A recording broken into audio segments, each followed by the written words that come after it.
Don't touch that dial. Randy's Old Time Radio Show presents...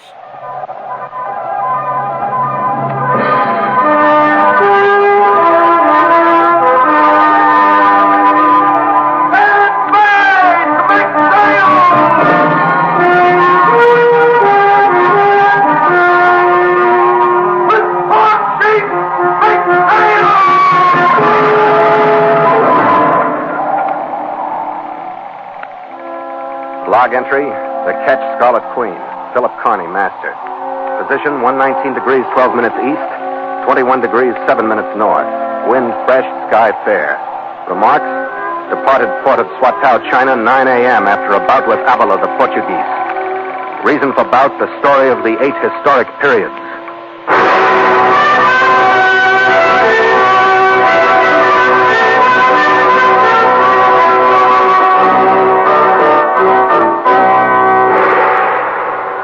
Swatow, sprawled loosely out at the mouth of the River Han, 180 miles north of Hong Kong, is a city of great filth.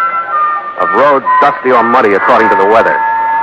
Of warehouses rich with pewterware and Chinese linen. Of citizens poor with malnutrition and a variety of resultant diseases. And to us, a city of great menace after the affair in Shanghai's Street of Weeping Women. The Scarlet Queen knifed up against the sullen, muddy current. As I swung her into a narrow channel that forked off from the main river, I noticed an English-made sedan keeping pace with us on a road parallel to the stream. The Chinese characters on its side designated it as a local police car. I'd expected a reception, but not quite the kind we got after we docked and a smiling, uniformed figure left the car and scrambled aboard. Which one is Philip Carney, a master of this excellent ship? I am. And you? Gallagher, chief mate. What's up, officer? You have the admiration I cherish for those of great heroic action. Knowing what this is all about will affect my reception and stay. The newspapers in all the coastal cities of South China have paid you a most honorary tribute in 2 languages for your intelligent bravery in the safe rescue of Nan Hua, the beautiful daughter of the illustrious Ku Chi Kang, from the hands of lawless kidnappers.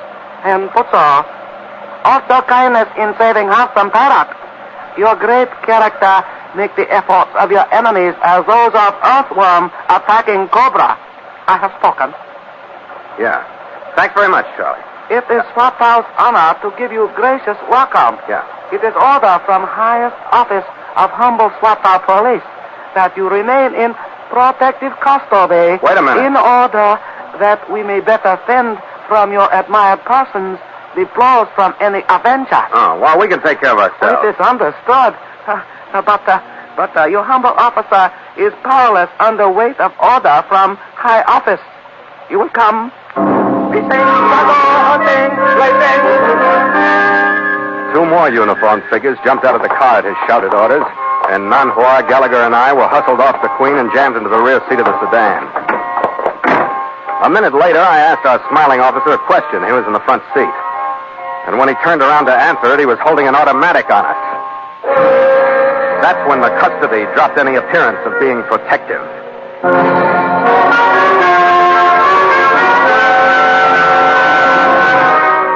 And so Mutual continues The Voyage of the Scarlet Queen, written by Gil Dowd and Bob Tolman, and starring Elliott Lewis.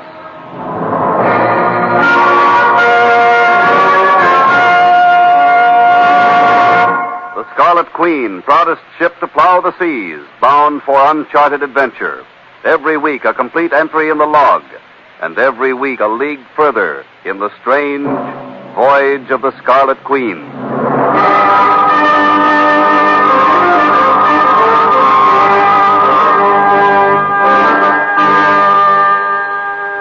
I didn't know whether the 3 men in the front seat were genuine Swatow cops or not when we left the harbor area. But as long as that automatic was staring me in the face, I figured it didn't make any difference. We skirted the business district and bumped along a dirt road that followed the riverbank. About 5 miles out of town, we pulled up in front of a lonely 2-story building that looked like it had once been an inn. Our guards pulled us out of the car, frisked us, and shoved us into the building. The room was fitted out with rickety furniture and 2 men. One of them was a heavy-set, swarthy Latin. The other was Nanhua's Shanghai kidnapper, Colonel Smythe Forrester. Come in. I trust you all had a pleasant sail down from Shanghai. Oh, come now, don't be of faint heart. There are accommodations for all. Sit down, we'll have a chat. I've heard you talk before. I didn't like it. Oh, it's water under the bridge, Captain. Come, Nanhua, be seated. I will stay here. Oh, relax, Nanhua. Go ahead, sit down. There you are, my dear. You may sit close under the protecting arm of your gallant captain. Mr. Gallagher? I can find my own, you. Now then, may I present one of my associates, Mr. Avala. Mr. Avala has journeyed up from Hong Kong. I am most happy to be here. All right, that makes us all great friends. It's a charming circle. What do we do with it? Come off it, Captain. And now, Captain Carney, I can make known to you the splendid news that is the subject as well as the cause of this meeting. Nanhua, this should please you particularly. Your father is well and in no danger. You lie. Where is my father? Oh, I understand your natural inclination toward distrust, my dear, but hear me out. Why don't you get off of your fancy language and say something? All right, Mr. Gallagher, please. The news is this, gentlemen. At this very moment, Mr. Kang and Mr. Constantino are together in Hong Kong, peaceably discussing the common problem, viz., the $10 million prize that has been the basis for the many discomfitures which have befallen all concerned. There now.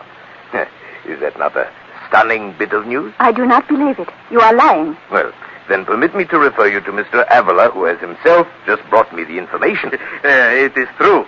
I saw the two together myself. They are making business together. What's the deal? It is somewhat the same as dividing the value of the treasure. If Mr. Kang will turn over $5 million, Senor Constantino agrees to return this young lady, Nanhua, to her father. And Senor Constantino is saved the expense of following you, Captain Carney, over the other half of the world. And at the same time, well, there was always the chance we might lose. Now it is a good gamble from both of the sides. You got a funny idea of gambling. Yeah, I'll bet you're a real plunger in a game of stud. Talk how you like. Call it investment. Senor Constantino is paid $5 million. And he promises to forget all about the treasure. You mean he leaves Kang and the Scarlet Queen alone from now on, huh? Yeah, that is right. And we're supposed to swallow this, huh? I do not believe it. My dear girl, I ask you only to contemplate your immediate situation. If there were not clear horizons ahead for us all, would we be gathered thus in such amicable discussion? Well, I dare say you all know Mr. Constantino's tendencies toward violence well enough to realize that we would not. I still do not believe I'll you. lay off, Nanhua. But Phil... You've said it enough. I think the Colonel gets the general idea. Drop it. Where do we go from here, Colonel? Well, as far as I'm concerned, Captain, you and your company could return to your ship, but it is the expressed wish of both Mr. Kang and Mr. Constantino that, since they are together in Hong Kong, we remain together pending the completion of the negotiations. And, rest assured, sir, Mr. Avala and I will make every effort to make it as pleasant as possible. I'll be easy. Just show me to a room that's as far away from you as I can get. Egad, sir, you're a brash one, aren't you?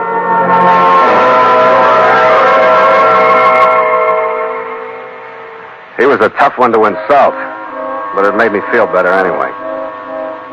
They had very definite ideas about what would make my stay pleasant. One was that I needed company. Not Gallagher, but beautiful Oriental company. Nanhua. Another was that I needed a room locked from the outside, but furnished for relaxation with just such company, including a bamboo bar stocked with an array of liquor perfectly suited for relaxing in just such a room with just such company. The only thing wrong with their ideas was that I had my own.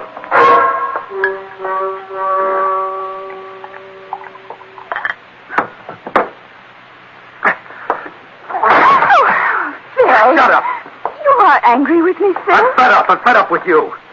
Your father, this whole fouled-up mess. Phil, please, Phil, don't. Why not? I'm probably being tossed into the pot along with that $5 million. You don't believe that? Why don't I? If I don't believe that, why do I believe any part of it? I've never seen anything. I've been living on words. Sounded great in San Francisco. $10 million. But in Swatow, I can't stomach it. It won't stay down. $10 million. I'll have to see it to believe it, and I haven't seen it. Phil, please. The value is much greater than Not that. from where I sit. Not from what I've been through to get where I am, locked into this hole with you. Oh, I'm sorry, Phil. So am I. When this one is finished, Kang and Son can find themselves another sailor. I don't like the way it's being played. We did not make a mistake in you. Well, then I did. But what will we do, Phil? That's up to you. I just know I've been slugged and shot at for the last time. I just know I'm through sailing after that phantom pile of junk. That phantom pile of junk. Perhaps you should know what makes up that phantom pile of junk. That in it is the story of China. That's fine. That's very pretty. In it are relics passed down through the 8 historical periods. There are 2 ivory tablets from the Yin dynasty, which existed before the year 722 B.C. Upon them are carved the first and second of the sacred formulas. Yeah, that's fine, too. Doesn't mean much to me, though. There are chests of jewels from the courts of Zhao and Jin. There are great gold incense ends from the temples of Tang. There are treasures from every dynasty. Phil, what my father is attempting to recover for our country cannot be measured in terms of money or even in terms of life and death. Perhaps if you would stop thinking of it as merely $10 million. I don't think of anything except that I'm fed up. Then of course it is better that you do not go on with us. I'll get you out of here and start it to Hong Kong or Shanghai or any place you want to go, but that's all. You can find somebody else to dig up the story of China.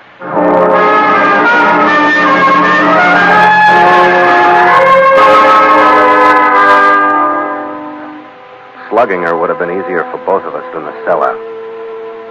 But it was my idea, so I stuck with it. The hardest thing for me to take was her acceptance of it. The cool dignity that crept over her.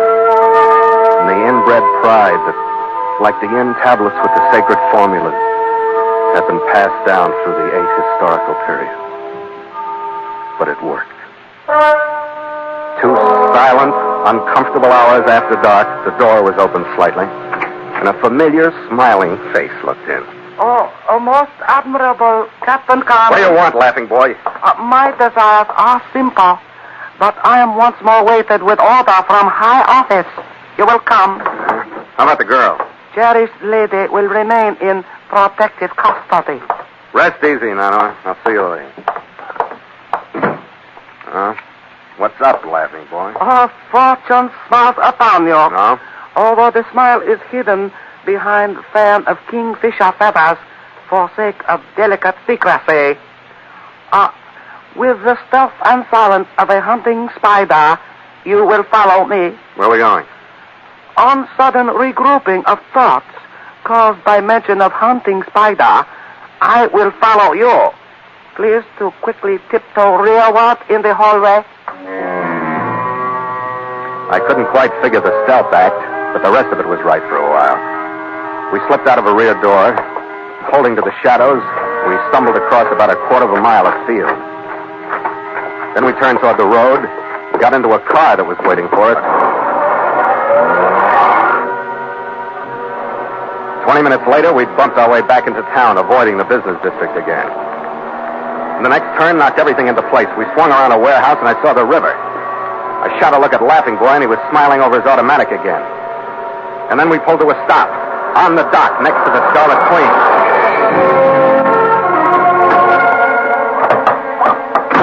What's this? A sudden sight of ship brings great joy to loyal captain. Please to journey aboard. Where's my crew?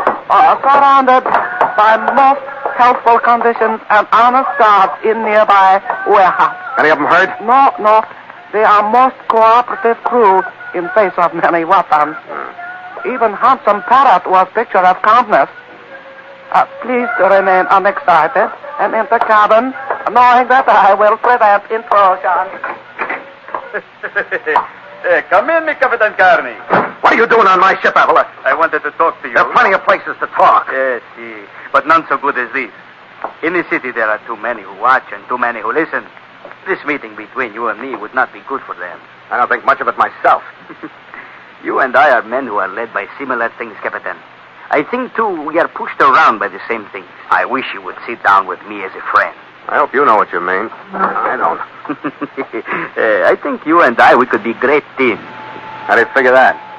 You've been checking my references or something? I have stayed alive for 31 years because I know men. Why don't you try making sense, Avala?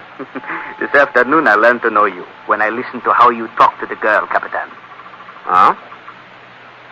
You got a lot of tricks, haven't you? When we put you together after the story about Kang and Senor Constantino, we thought we would hear something else. What could you hear that would do you any good? The position of that Chinese stuff, maybe? Oh, that would have been very good. For us, but not for you. Should have saved all of us some time. She doesn't know where it is. You know, I believe you, Captain Carney. Thanks. And I think maybe everything could be all right. I speak of what you say in that room. You told me one thing that I like to know. Huh? You told me that the only thing that loyalty really counts with you is the one you have for yourself. I wonder if I do know what you mean. I think you do. I have those same feeling about loyalty, so there is the similar. I am to Senor Constantino much the same as you are to Kang. High in the organization. Similar again. You say you live long enough on words and promises. I am hungry for something more myself. We are much alike, Capitan. Why then are we fighting one another? We aren't. I'm not fighting anybody over it anymore. I just want to get out of Swatow, that's all. You can have everything I know about it, which is nothing. Again, I believe you. Again, thanks. But, Capitan, don't you see the possibilities? You and I pulling the strings. It looks the same, but the big ones are now working for us. Then, after the treasure and you and I disappear, they find out, but it is too late. Yeah. And after you and the treasure disappear, I find out, but it is too late. Oh, no. It is no good that way. We work together. Who else is in on it? The Colonel. Mike Forrester? And it's no good. Too many people. Oh. Well, how about your chief mate, Gallagher? You leave him out? Yeah. It's got to be just the two of us, or it's no go. Can you send the colonel back to Hong Kong? Captain Carney, I think you don't trust me yet. I mean what I say about this plan. I will do everything I can to make you trust me. I will leave the colonel out. I will send him away tonight. Then, when you get rid of your mate, we will be partners, no? That's right, Avala. Then it'll be you and me alone. That's good with me. Ligny! One more trick for you. You call me. I hasten to obey. See, go to the colonel. Tell him to come here. Tell him Avala has a very important thing for him in the cabin of the Scarlet Queen.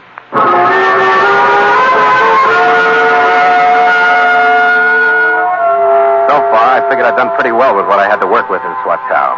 At least I'd had the right instinct about their friendly approach and their wild lie about Kang and Constantino. And my sellout act with Nanhua had the reaction I halfway expected anyway.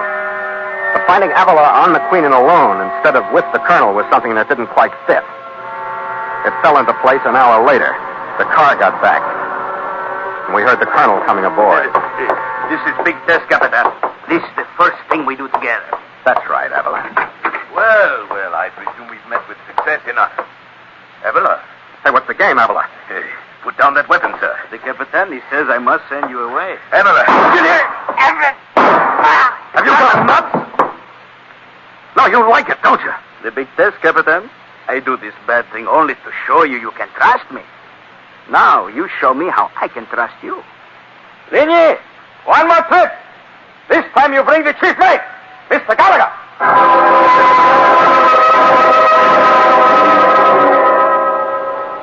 That next hour was the shortest one I've ever spent. Avala never took his eyes or his gun off of me. Toward the end of it, he pulled a chair into the center of the cabin, facing the door, gestured me into it. Then he pulled another one up behind me and sat down with the muzzle of his gun resting against my spine. Then he handed me my own automatic. By that time, we'd stopped talking. We just sat there, waiting for the sound of Red's feet on the deck above.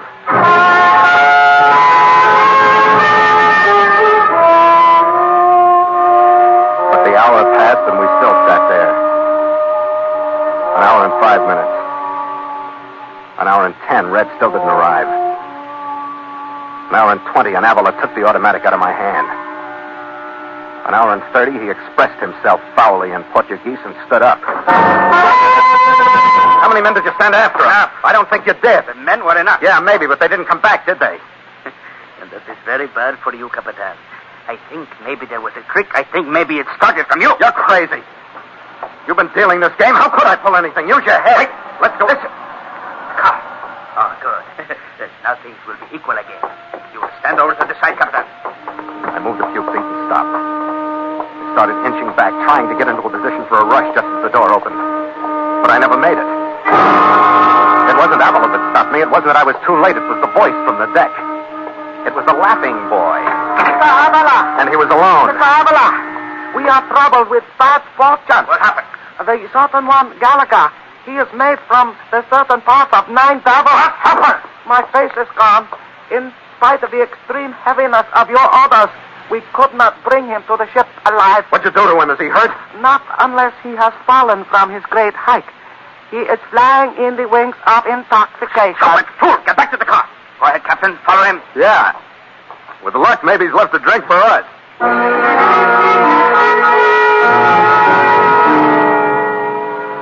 The building on the river was as quiet as a tomb when we got out there. I didn't know whether Lin Yi was smiling or not as he let us in. But I knew I wasn't. Avala followed, a scant 10 inches behind me, with the muzzle of the automatic in the same spot in the middle of my back. When we got to the room I'd shared with Nanhua, we stopped. Lin Yi edged away from the door as though he expected it to explode in his face. Since my face is already gone, I shamelessly hesitate before the den of the tiger. Captain, I would lead myself if I could keep this gun in your back at the same time. Go ahead. I opened the door expecting to see the room torn to shreds. But it wasn't. I expected to see the bamboo bar covered with empty bottles, but it wasn't. I expected to see Gallagher sprawled out on the floor, but he wasn't. He was sitting next to Nanhua on a low couch, and they both stood up as we came in. Hello, Skipper. We've been worrying about you. Yeah. I've had a few uneasy minutes myself. One more, Captain. Wait a minute, Avala.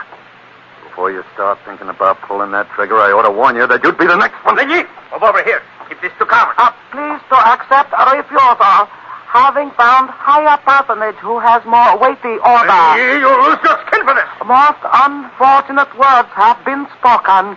Now rapid steps must be taken to save skin. Lin Yi's rapid steps would have looked good in Madison Square Garden. He hit Avala below the knees in a rolling block from behind. I went down at the same time. For a split second, the three of us were tangled on the floor. I got up first, put the arch of my sea boot across the wrist above Avala's gun hand. Then I kicked the gun across the room with the other foot. I let him get up. When he was straightened, I hit him with every ounce I had. Maybe it was relief after having that gun on my back for so long. But I didn't wait for him to come back to me. I went after him. Maybe it was just the temper that goes with the name, Carney. For a while, I forgot there was anyone else in the room but Avala and me. Or in the world, for that matter.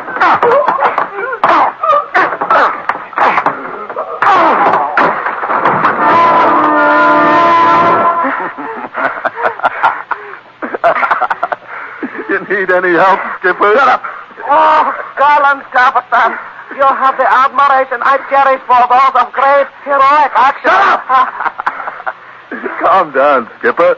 You got it out of your system, haven't you? Yeah. I guess we can go now, huh? Yeah, I guess so. Nanhua. I guess you understand that sellout act I handed you, don't you? Yes, Phil, I understand now. Ah. Shall I apologize for believing you? No. It's a good thing you did. It wouldn't have worked if you hadn't.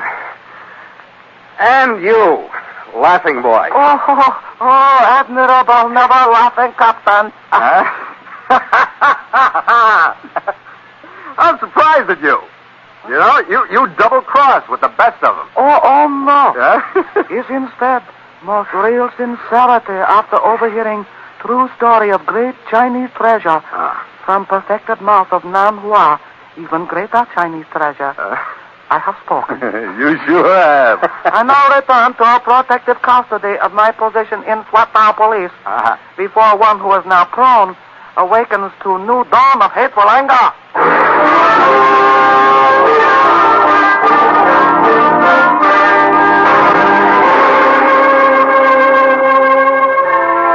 By 8 the next morning, after I'd apologized for the 12th time for my sellout act and explained for the 13th time that I knew Kang wasn't in Hong Kong selling out to Constantino, we got Nanhua space on Air Cathay to Shanghai.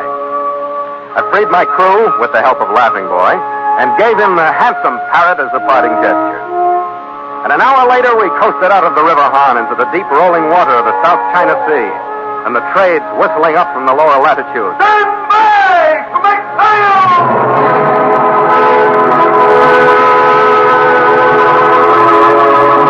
The crew fell to with a will and snapped to their positions at the main sheet. With port sheet, make sail! The big, strong expanse of the mainsail climbed up the mast toward the morning sky, filled with the wind, and stretched out and pulled. And the ship sheet men, starting now! The jib sheets cracked into place. Then the mizzen swung out. The Scarlet Queen buckled down to the beam wind crossing. How do you feel, Skipper? Better, Red. Better with every mile that goes astern. Yeah. Well, there's plenty of them out there if you want them. Where are we bound? Well, I got a little surprise for you, Red. Huh? Kang told me that if we ever ran into a stone wall like Swatow, we would head east. Well, fine. Let's take a little cruise someplace, just for a change. Shall we, Skipper? Huh? Where'd you like to go, Red? Brooklyn. That's a little too east. Would you settle for Manila? Hey, you really mean it? Sure. I've said it to myself. I'll say it to you. Yeah? You're the most understanding skipper I've ever sailed under. Why, sure. I even take a little nip on watch once in a while, when my mate gets around to offering it. That's easy. Drink, Skipper. That's better. After you, mate. After you.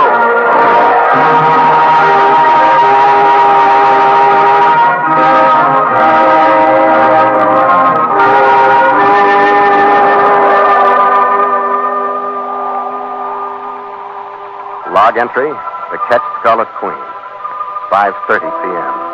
Miles traveled, 8,754. Wind brisk, sky fair. Sea cresting, mainsail and mizzen reefed. Ship secure for night. Signed, Philip Carney,